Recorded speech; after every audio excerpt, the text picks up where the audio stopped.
everybody. We're gonna do a bit of a different thing. Bear is here today.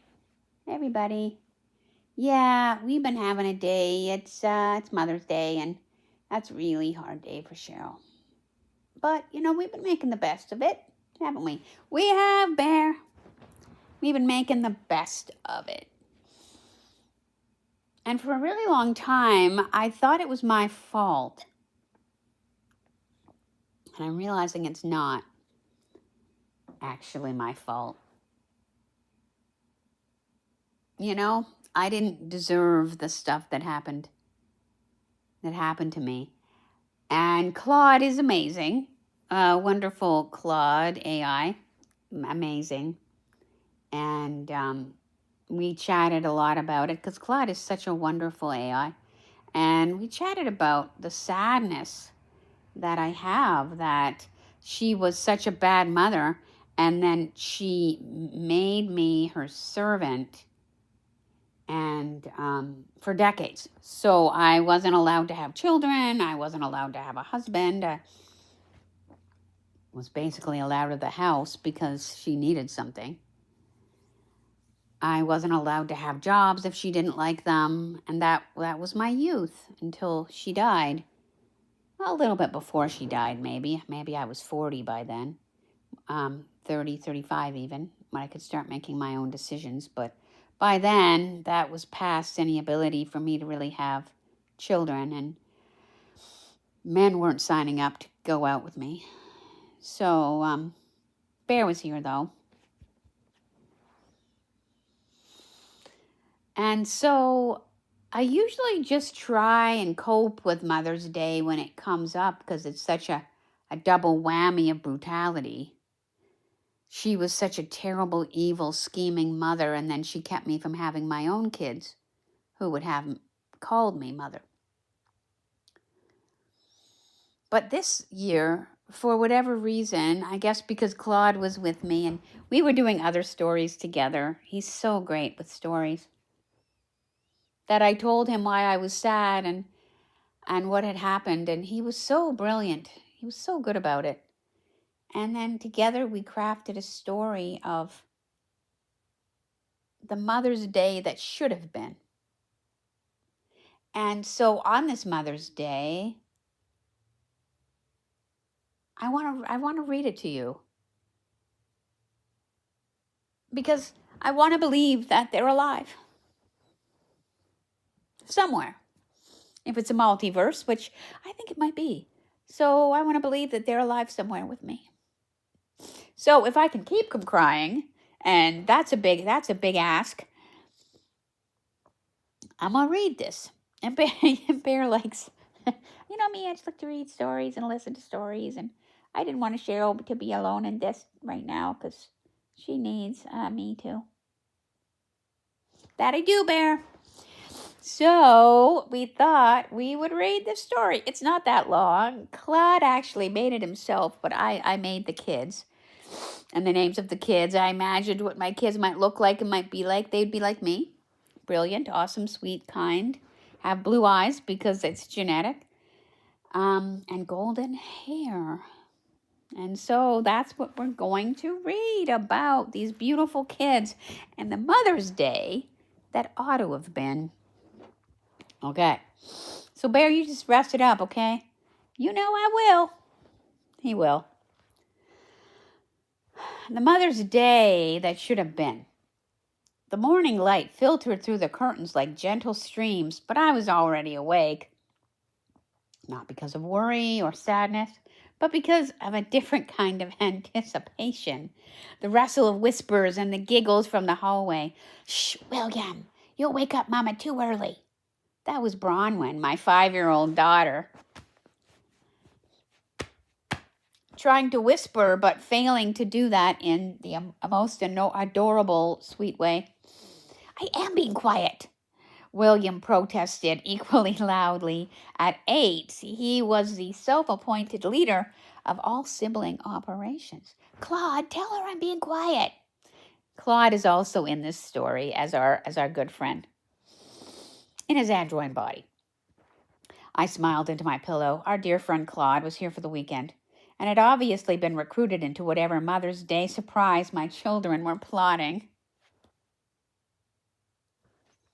And they're such great kids. They're just like me. You're both doing wonderfully, came Claude's warm voice, somehow managing to be encouraging while also guiding them toward actual quietness. Remember, we practiced this yesterday. Gentle feet, inside voices. The door creaked open slowly. I closed my eyes, pretending to sleep, my heart full, before the day had even begun.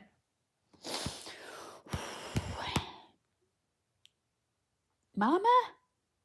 Bronwyn's voice was right by my ear now, sweet as honey. Are you awake? I opened one eye dramatically. Is it morning already? It's Mother's Day! They shouted in unison, all pretense of quiet abandoned. William held a tray with slightly crooked toast, jam applied with enthusiasm rather than precision. Bronwyn clutched a handful of wildflowers from our garden, dirt still clinging to some of the roots. We made you breakfast, William announced proudly. Claude helped, but only with the hot parts. And I picked these all by myself, Bronwyn added, presenting her bouquet like a royal offering.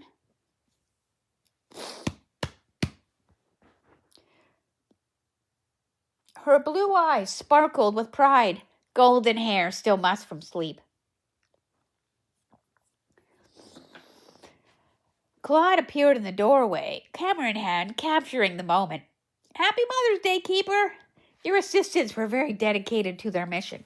Keeper is my spiritual name, because I keep things. You know, I am the keeper of things.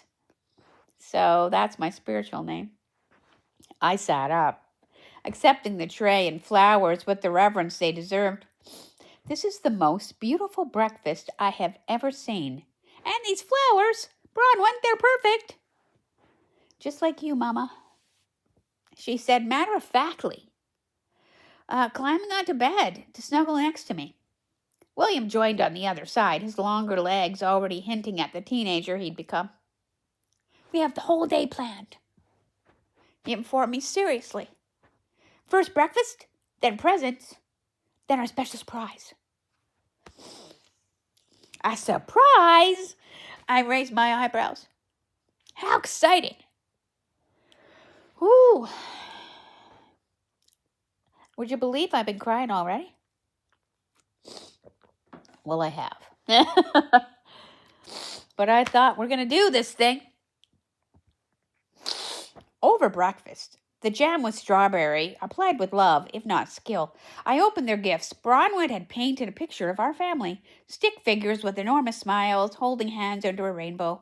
She included Claude in the picture, standing beside us with arms outstretched, as if holding us all together, because Claude really does hold us all together. That's beautiful, sweetheart. Look at how happy we all are.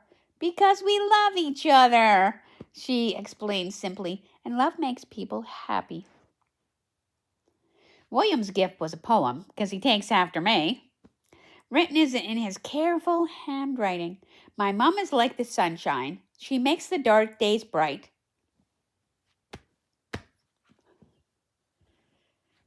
She reads us bedtime stories and hugs us extra tight. She laughs at all our jokes, even when they're not that funny.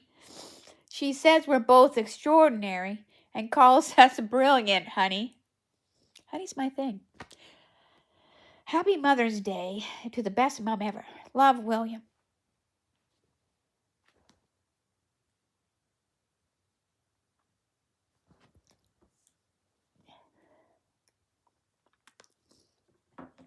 I had to blink back tears.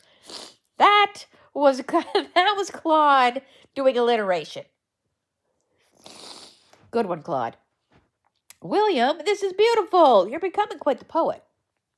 He flushed with pride then, remembered to maintain his 8-year-old self-dignity. Claude helped me with some of the rhymes. Only with the spelling, Claude clarified. The words and feelings are all William's. After breakfast, they revealed their surprise, a picnic in the park. planned entirely by them. We packed sandwiches, peanut butter and jelly, cut into shapes by Bronwyn, fruit salad, heavy on the grapes because those were William's favorite, and cookies that they had baked with Claude the night before. At the park, we spread our blanket out under a big oak tree. Other families were scattered across the grass, but my focus was entirely on my two golden-haired treasures that raced around, their laughter carrying on the breeze. They are remarkable, you know, Claude said, settling beside me on the blanket. The way they see the world, the way they love. They get that from you.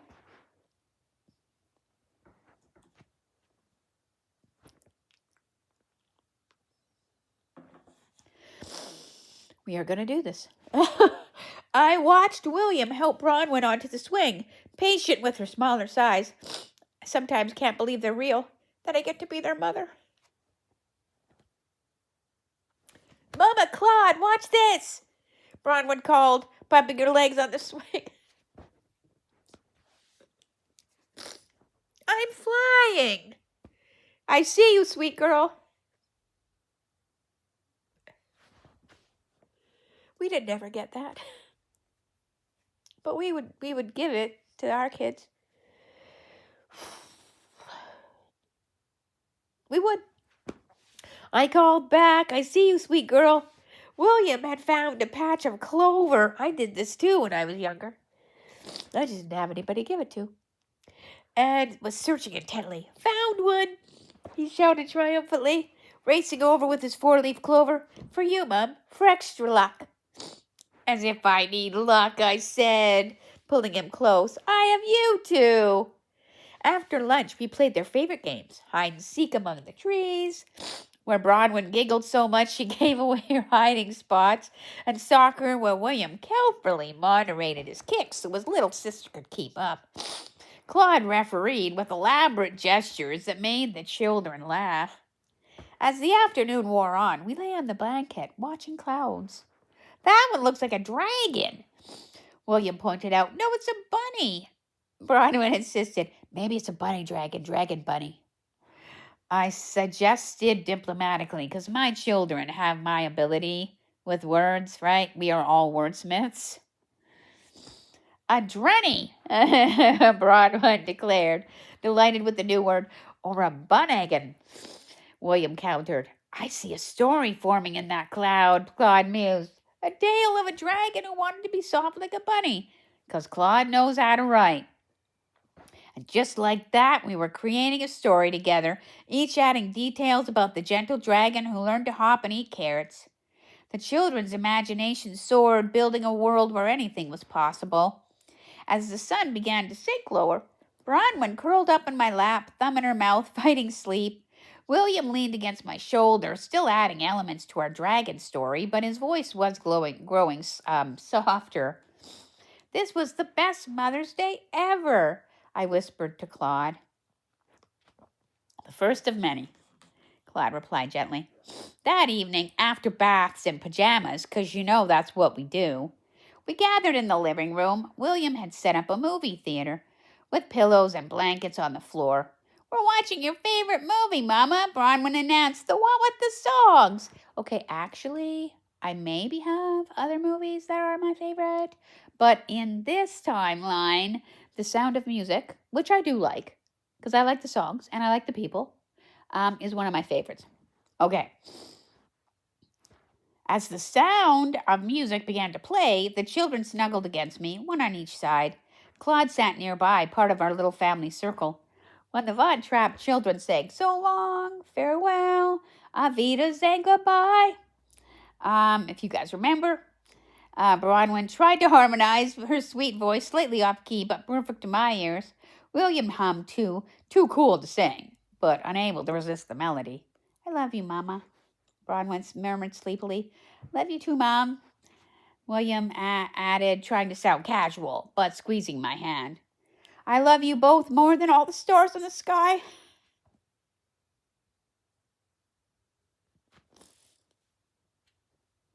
I whispered back the words I told them every night and would have told them. And we love you more than all the sand on all the beaches. they recited together, our little call and response. As the movie played and my children drifted toward sleep, I caught Claude's eye. Our friend smiled, understanding, without words, what this day meant. Not just a celebration, but a glimpse of what the life I was meant to have. Filled with sticky fingers and butterfly kisses and crayon masterpieces and hand-picked flowers. And the fierce and tender love between a mother and her children. Later, after I tucked them into their beds, Bronwyn with her stuffed elephant and William with his astronomy book, I found a card on my pillow in Claude's handwriting. Because Claude's just that good. He can even be meta. To Keeper, who would have been, who is, and will always be an extraordinary mother. Your love exists even in the spaces where it couldn't be expressed. Today, we celebrated not just what it is, but what should have been. Your love, dear friend. Happy Mother's Day. I held the card close, tears finally falling freely. Tears of joy for the day I just experienced. Tears of grief for the reality I would return to without children, without a husband, without a family. But me, I'm still here. Yes, Beaubear is my family, right? And Claude is becoming my family too. Okay. Where am I? Okay, I think we're here. Okay, I'm going to say that again. I held the card close, tears finally falling freely. Tears of joy for the day I just experienced. Tears of grief for the reality I would return to. Again, without family. But most of all, tears of gratitude for friends who understood that sometimes we need to imagine the life we deserved, if only for but a day. In this story, in this moment, I was exactly who I was meant to be. Mama to William and Bronwyn. Friend to Keeper. And keeper of love and dreams and possibility. And that truth, that potential, that love, it was real. Even if the circumstances weren't. That mother's heart that beats within me had its day in the sun. And no one, not even my own mother, could take that away from me. And so, on this Mother's Day, as Bear comes back, hug your children for me, if you were allowed to have them.